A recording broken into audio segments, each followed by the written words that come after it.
আসসালামু আলাইকুম রাহমাতুল্লাহি ওয়া বারাকাতুহু। সুপ্রিয় সম্মানিত দর্শক ও শ্রোতা, আশা করি মহান রব্বুল আলামিনের দয়ায় আপনারা সকলেই ভালো আছেন। সুপ্রিয় সম্মানিত দর্শক ও শ্রোতা, আজকে হযরত ওমর রাদিয়াল্লাহু তাআলা আনহু থেকে একটি ঘটনা বর্ণনা করব। ঘটনার শিরোনাম হচ্ছে এক যুবকের কৌশল। সুপ্রিয় সম্মানিত দর্শক ও শ্রোতা, আপনাদের নিকট অনুরোধ থাকবে ঘটনাটি শেষ পর্যন্ত শোনার। হযরত ওমর রাদিয়াল্লাহু আনহু এর শাসনামলে কোনো এলাকায় এক শাহজাদা গ্রেফতার হয়ে এসেছিল। হযরত ওমর রাদিয়াল্লাহু আনহু তাকে হত্যা করতে ইচ্ছা করলেন, কারণ সে মুসলমানদের ক্ষতি সাধনের জন্য আপ্রাণ চেষ্টা করেছে। ফলে মুসলমানগণ কঠিন বিপদের সম্মুখীন হয়েছে। এর জন্য ওমর রাদিয়াল্লাহু আনহু তাকে হত্যার নির্দেশ দিলেন। হত্যার সংবাদ শুনে সে বলল, আমিরুল মুমিনিন, আমার মনের শেষ আশা পূরণ করার সুযোগ দিন। তিনি বললেন, কি আশা? সে বলল, আমার পিপাসা লেগেছে, আমাকে পানি পান করার সুযোগ দিন। তাকে এক পেয়ালা পানি দেওয়া হলো। পানির পেয়ালা হাতে নিয়ে সে কাঁপতে শুরু করলো।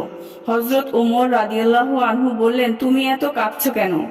সে বলল, আমার ভয় হচ্ছে আমি এদিকে পানি পান করব আর অপরদিকে জল্লাদ আমাকে হত্যা করে ফেলবে, তাই আমি পানি পান করতে পারছি না। হযরত ওমর রাদিয়াল্লাহু আনহু বললেন, তুমি কোনো চিন্তা করো না, এই পানি পান না করা পর্যন্ত তোমাকে হত্যা করা হবে না।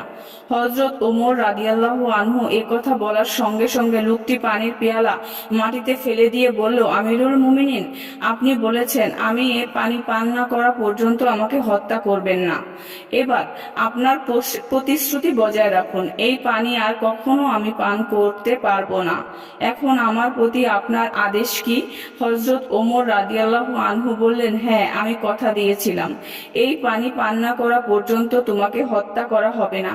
এখন যেহেতু এই পানি তুমি আর পান করতে পারবে না, সুতরাং তোমাকে হত্যা করা হবে না। এবার লোকটি বলল, জাহাপানা, আপনি কথা দিয়েছেন আমাকে আর হত্যা করা হবে না, সুতরাং এখন আমাকে কালিমা পড়িয়ে মুসলমান বানিয়ে দিন। হযরত ওমর রাদিয়াল্লাহু আনহু বললেন, ভাই, তুমি আগে মুসলমান হওনি, তবে এখন কেন মুসলমান হবে? সে উত্তর দিল, আপনি আমাকে হত্যার আদেশ দিয়েছিলেন, তখন যদি আমি মুসলমান হতাম তাহলে লোকজন বলতো মৃত্যুর ভয়ে আমি মুসলমান হচ্ছি।